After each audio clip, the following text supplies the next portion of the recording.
Hi, we are going to start our second sculpture project. This project is called Transforming Objects. You will have a week to work on this. You actually will present next week on Monday due to our schedule changes, or Tuesday, depending on what your block is. But you will have now a full week to work on the project. And this project has two parts.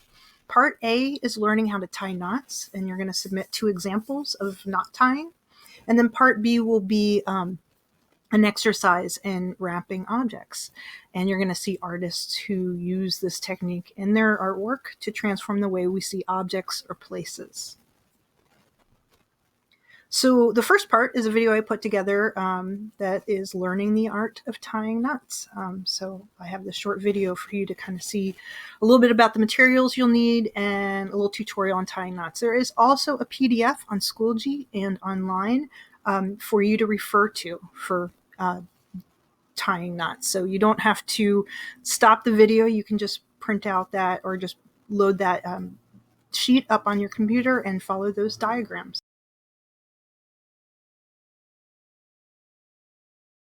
And the reason I'm in a hammock today is because I want to show you guys some knot making, which entails working with rope. And one of the things, that when you look at rope as a technology, as this tool that can do a lot of different things, it's pretty amazing because it can create this structure that is, you can tie up in a little bundle, carry somewhere, and then it can expand to be this thing that can hold your weight either for sleeping or relaxing or lounging. This is a pretty beat up hammock I've had for several years. It is missing, or it has surrogate string in for where the string is rotted or fallen apart, but it's still a pretty amazing piece of technology and ever so comfy. So what we're going to do today is I'm going to show you guys some knots. You're also going to have a PDF that you can access on the website and on Schoology that has some directions for making knots. After I show you how to make some knots, then you are going to see some artists that work with string or rope tying and wrapping objects in their world to make them into something different or something unique. So I'm hoping that you will both get to practice skills and also work with concept and create something a little unique and ordinary, or out of the ordinary, within what you have available to you. So for the first thing, if you don't have the rope that you got in the kit, so I supplied everybody with paracord, which is this. It is sort of tactical rope that's really great. It's really thin but very strong and resilient. However, there's plenty of alternate things to use in your project. You could use an extension cord, a piece of jute or twine. If you have thicker stuff, the thicker the better, but it's okay if you just have thin string. So here's some clothesline. This is a strap off of a bag I have. Completely work. You just make it long, and then you can practice your knot making with this. Or even a shoelace. Either one that's in your shoe or one that you take out. We practice, those of us that wear shoes with shoelaces, practice knot making every day. So you could use a shoelace and be just as good. So something that has a little bit of thickness, thread is going to be very difficult to do this project with. So try to find something that has some kind of thickness to it. So now, the next thing you're going to do, if you are using the paracord, I'm going to suggest that you make yourself a 2-foot length. So what you want to do is just pull it out. It should figure out about 2 feet. It doesn't have to be exact. And then using a scissors, it does cut fairly easily. The first thing you can do, if you want, you don't want to pull on this. It will come right out of the tube and make for not a fun rope to deal with. But you could try doing a 4-in-hand knot. So that is the standard knot that people that sew, do all kinds of work with, or generally it's like the most common knot. And what that means is that you make a number 4, and then you just tuck that loop through and pull it tight. And that will allow you to keep your rope from slipping back and forth and to keep this piece from coming out. I'm going to make a 4-in-hand knot again on the other side. So there is the number 4, if you can kind of see. I think it might be backwards for you. I need to do it this way. So if you look at that, that is the number 4. And I tuck that tail through.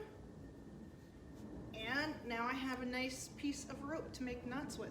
So what you're going to do is you're going to try to do at least 2 knots. If you wind up with something that is a creative deviation, if you are not able to do it, but you can show your attempt to do it, that is totally fine. This is not about having the perfect knots, it's just about trying. And there are plenty of ways to make a knot that aren't these standard ways I'm showing you. But I would like you to upload at least 2 examples of some of the knots that I'm about to show you. So the first one, we're going to do a square knot. Very traditional knot, great for tying 2 pieces of rope together.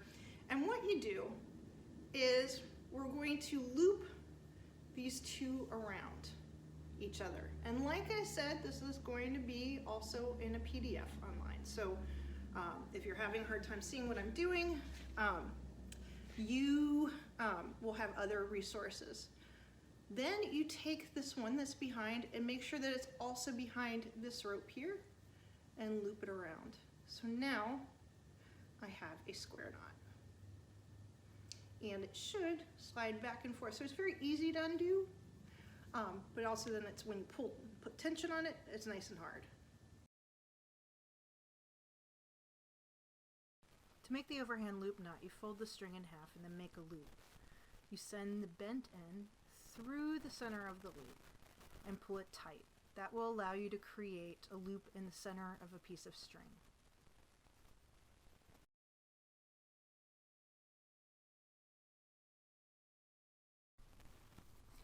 The bowline knot is a very stable knot that is really good at connecting 2 strings together, or 2 ropes together. And what you see is I've made a loop, and then I pass the other rope through the loop and then behind the string and pull it tight. The tension creates this really nice strong knot. So you'll be able to find this PDF online to refer to the knots that I showed you, but also how to do some other knots. And there are lots and lots of resources online. You can find a YouTube video of people doing just about any kind of knot. So remember to take a photograph of 2 of your knots and upload them to the site. And now I'm going to move on to part B of the assignment, which is to wrap something, hopefully utilizing this new knowledge.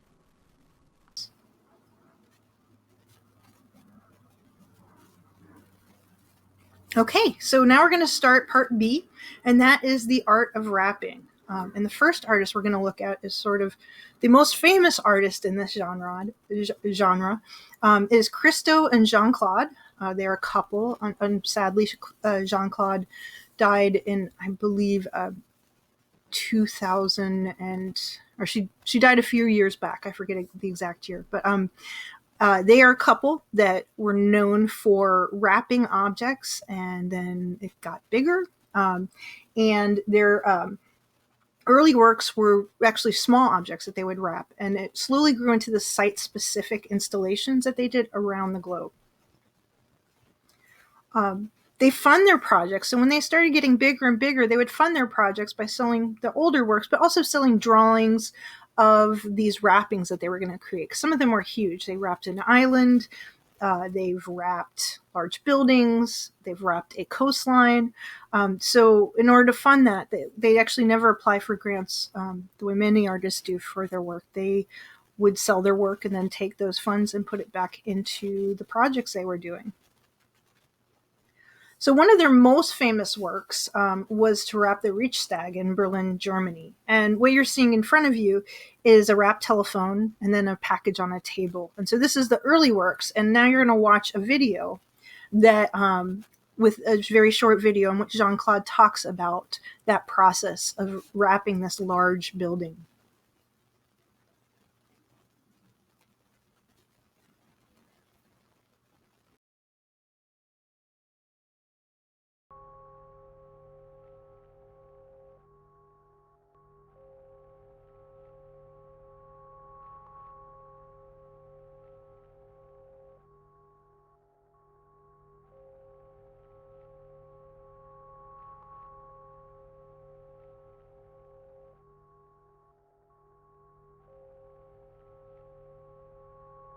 painting is flat surface, while the sculpture, the surface is elaborated by the artist, and you can go around, experience that different surface of the sculpture.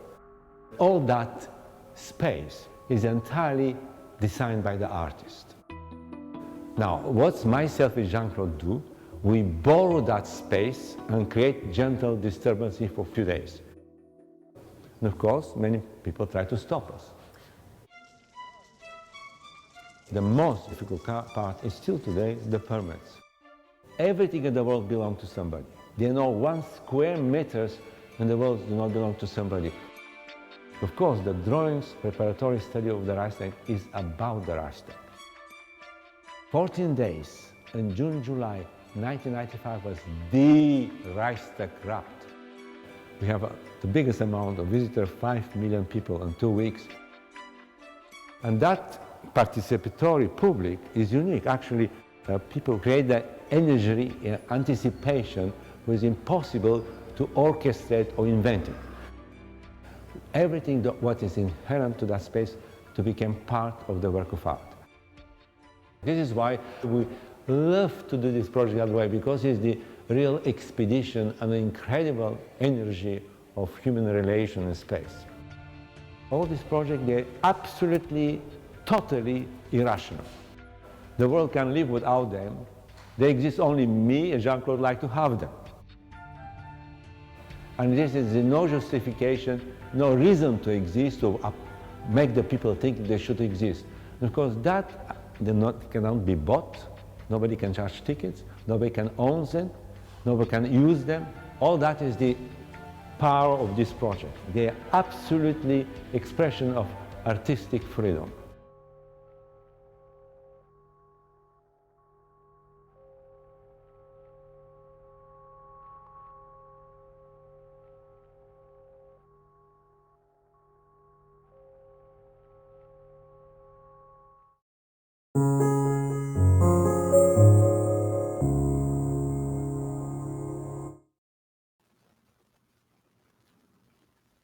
So the next artist that I'm going to introduce you to is Judith Scott. And Judith Scott passed away in 2005, but she was known and is famous for wrapping objects in a tremendous amount of string and just continuing to wrap it till it encases the whole object.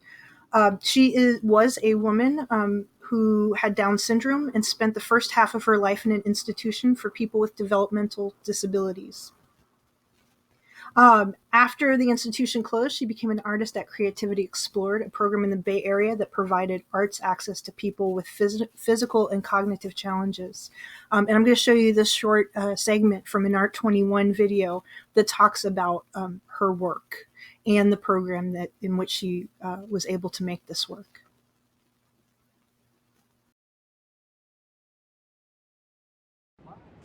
Creative Growth is really a Bay Area story.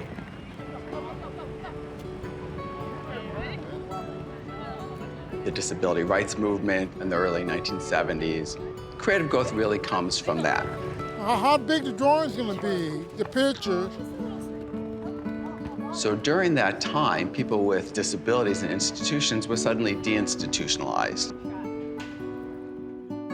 So artists came together in Oakland and put paint on a table and said, well, these people are gonna come here. Creativity is the path forward.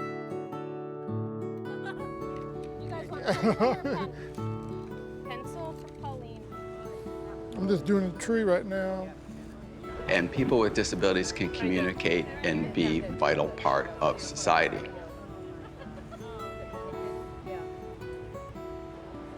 Part of the Creative Growth Plan when you come here to make art is that we represent you and you show your work in the gallery, and if the work sells, the artist gets half of the money, and Creative Growth, the nonprofit, gets half of the money.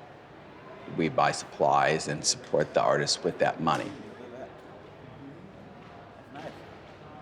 If you came to Creative Growth, you could buy something for $10 and you could buy something for $75,000.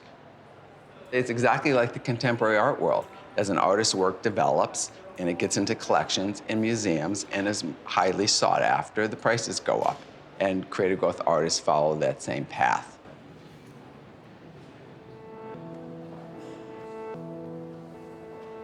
Judith Scott is one of the most well-known creative growth artists.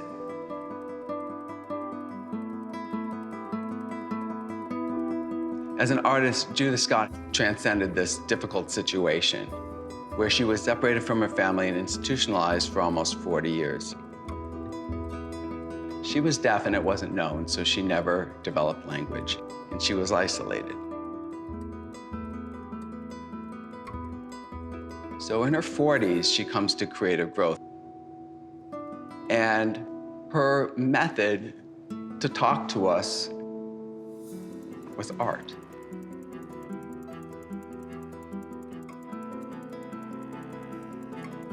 The process was very important to her, and the result of that process were these sculptures with hidden objects and accumulated protected things that were sacred or important to her. I think Judith Scott's role in contemporary art is that she's opened the door for a lot of people to see who an artist can be.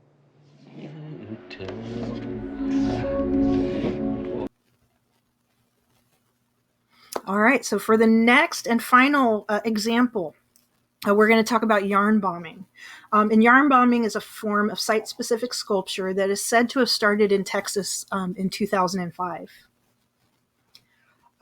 This artist, Magda Sayegh, is credited as being one of the founders of this movement, and she first had covered the door handle of her shop in Austin, Texas with a piece of knit fabric, and then decided to do the sign down the street and continued. And now is very famous and continues to do installations that are both public works and also works for corporate entities. Susan Tidwell is actually a Seattle artist, and she uses this form to transform public spaces here.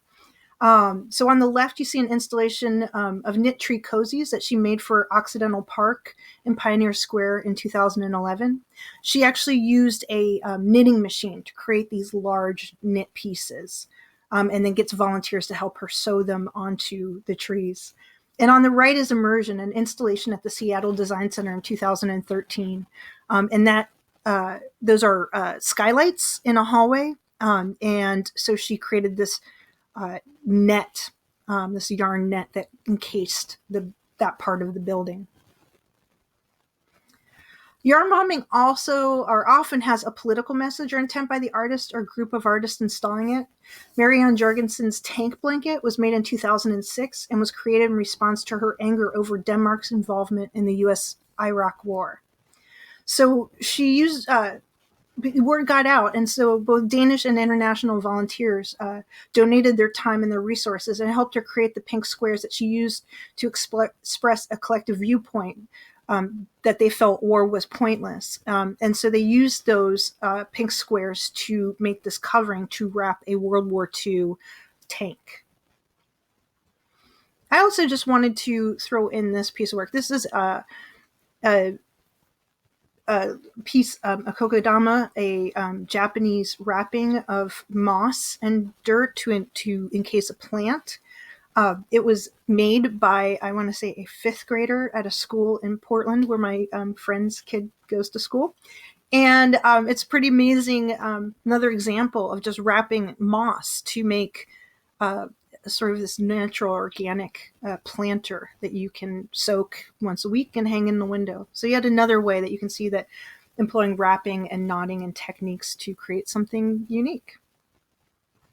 So different examples of what you can do to wrap an object in your house is you can either use a blanket or just a sheet if you want a more Christo-like effect, a piece of paper, some sort of big piece of plain cloth, or if you are more interested in sort of emulating the yarn bombing technique, you can use a colorful Afghan, like the one you see on the right. The artist of that Afghan is my grandmother, who passed away a long time ago, but she actually left me this blanket. And so you have two different examples or ways that you can wrap something that give you very, very different effect. You can also do an outdoor object. So as you saw with the yarn bombers, there tends to be a lot of trees used in their work. Here, I just kind of went outside. There's a little dead tree outside my house. I unfortunately killed. And so I just wrapped some colorful yarn around it to give it some life. If you use this technique, please be careful. Remember to practice both health precautions. So if you were going outside to work, if you're in your yard, you should be fine. If it is okay with your folks. But if you please still make sure you wash your hands when you come back inside. Don't touch your face. And also, please make sure the wrappings are snug. I have actually been in a situation where I've had to rescue a bird who was caught up in some fishing line that they had grabbed for their nest. So please make sure that you don't have loose strings or things that, especially if you're using a more non-organic filament, please make sure that you take environmental precautions in mind. You can also just use an everyday object like a yam and a piece of paper and some string and just wrap it up and just look at, the goal is to really just see the transformation of that object and how it goes from, how it changes from a usable item that we're used to consuming or using into an art object. And of course, temporarily so, because eventually we will eat the yam. You can even use, for a covering or for cloth, you can also use clothing or something. This is a sock that I had, a knit sock. And so I just used that. It was clean. I used it because it seemed to be exactly the right size to cover this blow dryer. So the assignment will be due on Monday, March 30th by 8:15 a.m. That's when you need to have your images uploaded by. You need both part A, which is a photograph of either one or two photographs of two different knots that you have learned how to tie, or your attempt to do so. It's okay if you weren't successful or if you invented your own knot. And then part B is that you need to upload a photo of an object that you have artfully wrapped that somehow, with some of the techniques that you've been shown. I want you to have fun. Do not overthink this assignment.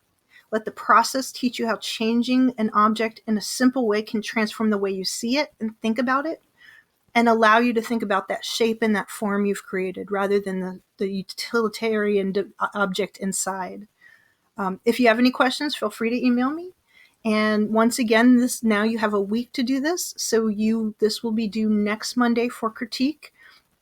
It's due Monday for everybody by 8:15 a.m. And then on either Monday or Tuesday, we will have the critique. All right. Thanks so much.